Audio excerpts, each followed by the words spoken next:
It's their right to speak against me, and it's their right. But the thing is, I only want support for my cause of education. It's the right of every girl and every boy. The kind of education you were getting, they argue, is a Western education. If I want to go to school and I want to become a doctor, so there would be an Eastern doctor or a Western doctor. Is there difference in the studies? If I want to become an engineer, so is there a different way to become an engineer, Eastern engineer or a Western engineer? This is education, this is knowledge. It can neither be Eastern nor Western. And sir, with a young woman so many expected to win the Nobel Peace Prize this week, Malala Yousafzai, the 16-year-old Pakistani girl who survived bullets for insisting that all girls deserve an education. It went instead to chemical weapons inspectors for the tough work they do around the world. And we brought in some experts to talk about that choice and what's next for Malala. But first, let's go to ABC's chief foreign correspondent, Terry Moran, in Syria, where the winners are doing their most crucial work. Good morning, Terry. George, there are 28 Nobel Prize-winning chemical weapons inspectors on the ground here in Damascus right now, and the task they face is staggering.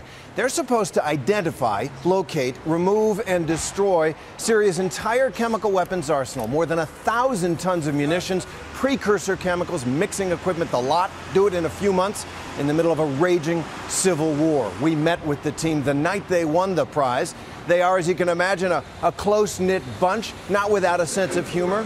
The Chemical Brothers, they call themselves, but they're under no illusions about the difficulty of this task or the fact that they themselves are personally targets. Many of the rebel and jihadist groups in this country do not want them here. They wanted the American military strike that President Obama promised. They thought that might help change the balance of power in this war and lead them to victory.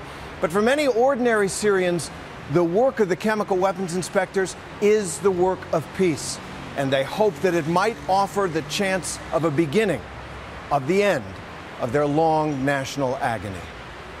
George? Okay, thank you, Terry. And for more on the Nobel Peace Prize announcement, we're joined by David Miliband, who served as Britain's foreign secretary, now runs the International Rescue Committee here in New York, along with Shiza Shahid, who founded and runs the Malala Fund. Thank you both for joining us. And David, let me begin with you. There has been some criticism of this choice. Do you think it's justified? I think the chemical weapons inspectors do amazing work, but the truth is they probably wouldn't have got this prize if President Assad hadn't used chemical weapons. So it's a bit of an irony that you've got this body that's done 15 years of important work. It takes the abuse of chemical weapons to get them in the headlines. So even though the Nobel Prize Committee denies it, this is in some ways sort of to reinforce their work. I think there's an aspiration in the announcement, but there's also a danger, let's be honest. 1,400 people were killed with chemical weapons. 120,000 people have been killed in all. 7 million people displaced from their homes. And people like me, running an organisation like the International Rescue Committee, we're concerned that people don't think that somehow, because the chemical weapons seems to be being addressed, that the Syrian conflict, the regional conflict, is done and dusted. The refugee crisis still exploding.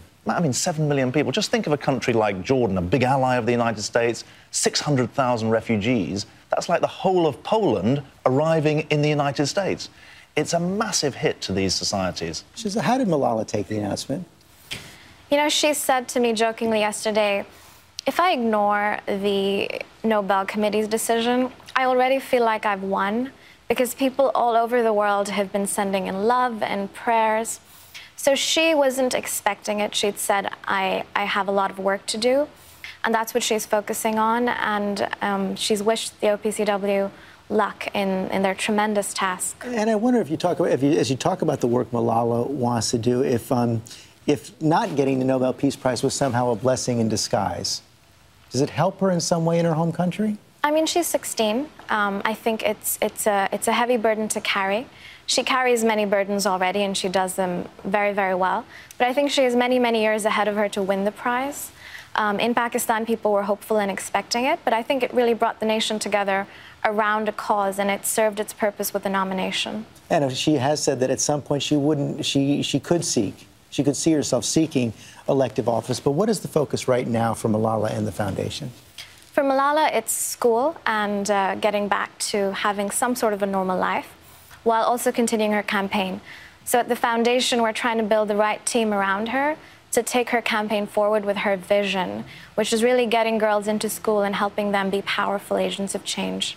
This is something that you all worked on when you were British Foreign Secretary. Yeah, I think that there's a revolution going on around the world, and it's not the political revolutions that get the headlines, it's the education revolution that is helping to change lives. And this spirit that is so evident in Malala Yousafzai's work, extraordinarily inspiring work, I think is one of the great hopes for progress. Of course, if you just go back to that Syrian crisis, 300,000 kids in Lebanon, boys and girls, Syrian refugees, with no education.